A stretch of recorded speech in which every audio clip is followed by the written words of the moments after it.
नमस्कार दोस्तों, राधे राधे, जय श्री कृष्णा। स्वागत है आपका इस चैनल पर। दोस्तों, सच्ची शारदा से कमेंट में जय श्री राधे कृष्णा जरूर लिखे। तो दोस्तों, आज हम बात करने वाले हैं कलयुग के 4 रहस्य के बारे में। घोर कलयुग में क्या होगा? कलयुग के कितने साल बचे हैं? कलयुग का अंत कौन से सन में होगा? सतयुग की कहानी। दोस्तों, अगर आप हमारे चैनल पर नए हैं तो चैनल को सब्सक्राइब जरूर करें। घोर कलयुग में क्या होगा? श्री कृष्ण के अनुसार कलयुग के अंत के समय बड़े बड़े भयंकर युद्ध होंगे। भारी बारिश, आंधी और जोरों की गर्मी पड़ेगी। लोग खेती छोड़ देंगे। कपड़े नहीं होंगे, पानी पीने का सम्मान और पेटियां भी नहीं होंगे। चोर अपने ही जैसे चोरों को संपत्ति चुराने लगेंगे। हथियार की भी हत्या होने लगेंगे और मनुष्य की उम्र अधिक से अधिक 12 वर्ष की होगी। लोग दुर्बल, क्रोध तथा बुढ़ापे और शोक से ग्रस्त होंगे। उस समय रोगों के कारण इंद्राणीहीन हो जाएंगे। युधिष्ठिर ने बताया कैसा होगा कलयुग। कलयुग में ऐसा होगा। उसके बाद श्री कृष्ण जी कहते हैं, कलयुग में जब पाप अपने चरण सीमा पर पहुंच जाएंगे और पृथ्वी लोक से धर्म समाप्त होने लगेंगे, तब मैं कल की रूप में अस्थित होकर इस धारा को पापों से मुक्त करूंगा।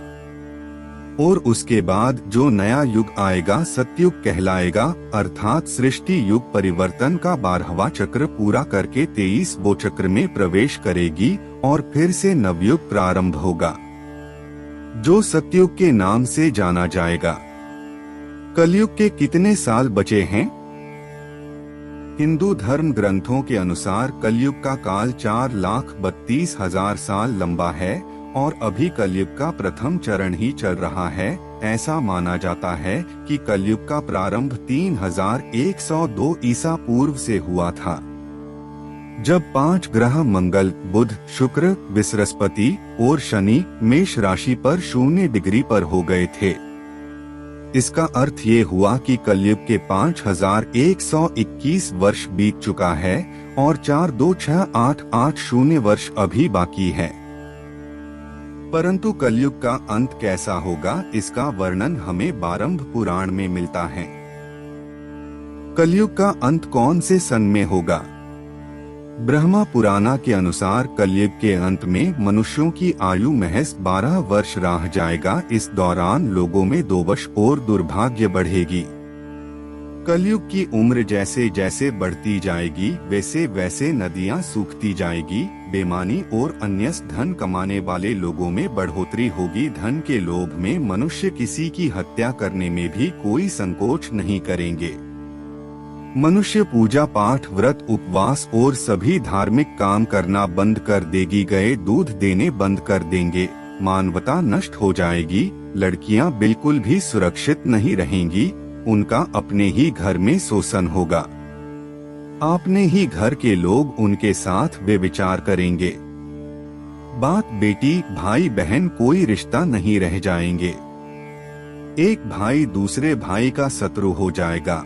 शादी जैसा पवित्र रिश्ता अपवित्र हो जाएगा। किसी भी की शादीशुदा जिंदगी ठीक से नहीं चलेगी। पति पत्नी एक दूसरे से बेवफा करेंगे। कलयुग में समाज हिंसक हो जाएगा। जो लोग बलवान होंगे उनका ही राज्य चलेगा और जब आतंक अपनी चरण सीमा में होगा तब भगवान विष्णु कल की अवतार लेंगे और पृथ्वी के समस्त धर्मियों का नाश कर देंगे। शिव पुराण के अनुसार कलयुग वही शिव पुराण में कलयुग के बारे में बताया गया है। शिव पुराण के अनुसार घोर कलयुग आने पर मनुष्य पुनः कर्म छोड़कर दुराचार में फंस जाएंगे, यानी गलत कर्मों में फंस जाएंगे और सबके सब सत्य से मुंह फेर लेंगे। दूसरों की निंदा में तत्पर हो जाएंगे। दूसरों के धन को हड़पने की इच्छा मनुष्य के मन घन कर जाएगी। पराये स्त्री पर मनुष्यों का मन हस्तगत होने लगेगा तथा वो दूसरे प्राणी की हिंसा करने लगेंगे। सभी अपने शरीर को ही आत्मा समझेंगे।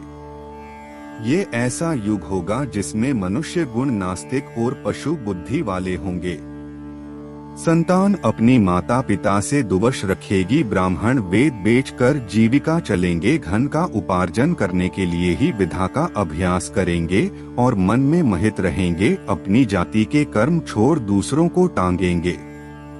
दोस्तों, आज शिव पुराण में वर्णित ये सारी बातें सच में घटित होती हुई दिखाई दे रही है, जबकि कलयुग ने अभी सिर्फ 5000 साल पूरे किए हैं और इसे समाप्त होने में अभी लाखों वर्ष बाकी हैं। तो जरा सोचिए, कलयुग जब अपनी चरण सीमा पर होगा तो उस समय क्या होगा। इसके अलावा भगवान शिव ने बताया है कि कलयुग का अंत कैसा होगा, जिसके वर्णन महाभारत में किया गया है। सतयुग की कहानी। सतयुग की अवधि 17,28,000 वर्ष होगी। इस युग में मनुष्य की आयु 4,000 से 10,000 वर्ष होगी। पृथ्वी लोक पर फिर से धर्म का बोल बोला होगा। मनुष्य भौतिक सुख की जगह मानसिक सुखों पर बल देगा।